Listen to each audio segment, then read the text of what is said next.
Bibi Carla, umiyak na naman. Bakit po kaya? Papa Joms nagalit? Yan po ang aalamin at pag-uusapan natin ngayong araw. Pero bago po ang lahat, mega love shout out sa ating mga listeners, sa viewers and subscribers sa anumang sulok ng mundo. Lalo na po sa ating mga kababayang OFW. Kamusta po kayo mga kalingap?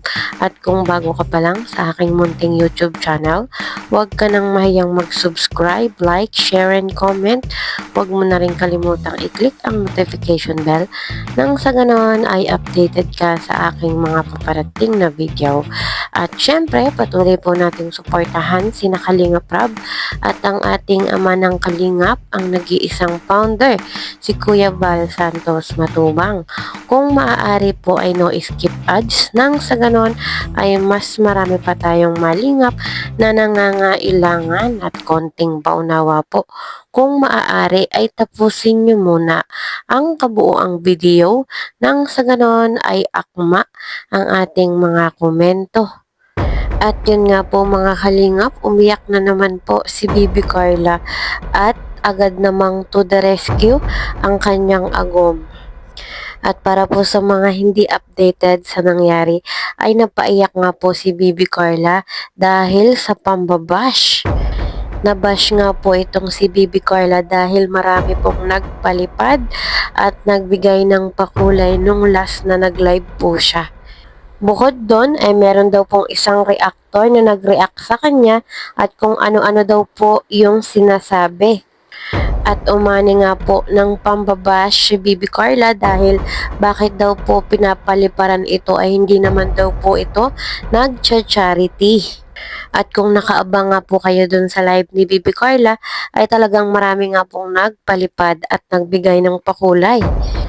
At uminit po yon sa mata ng mga basher. Bakit daw nagpapalipad ay hindi naman daw po nagcha-charity at tumutulong si Bibi Carla.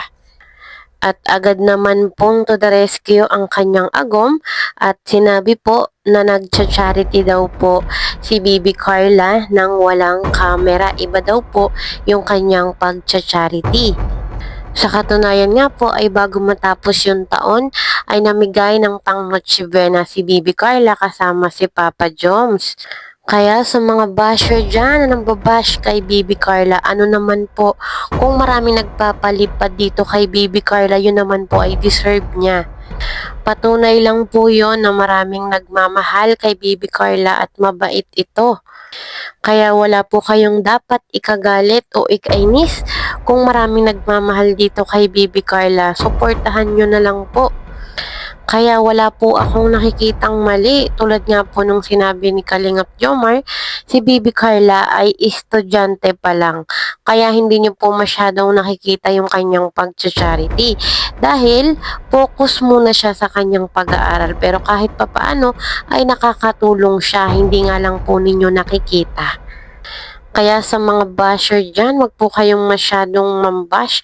Mag-ingat po kayo sa mga binibitawan yung salita. Tulad nga po ni Bibi Carla, ay napapaiyak na dun sa mga sinasabi nyo. Deserve naman po niya yung mga pagpapalipad ng mga sumusuporta sa kanya. Hintayin nyo pong makagraduate, si Carla ay talagang bubusugin kayo ng kanyang pagcha-charity. Abangan nyo po yan. Kaya mga kalinga, patuloy po nating suportahan si Carla. Syempre, ang kanyang agom si Papa Joms. At konti na nga lang po ay maaabot na ni Bibi Carla ang 100k subscriber. So yun po mga kalingap, hanggang dito na lang muna ang aking update. See you in my next video. Bye!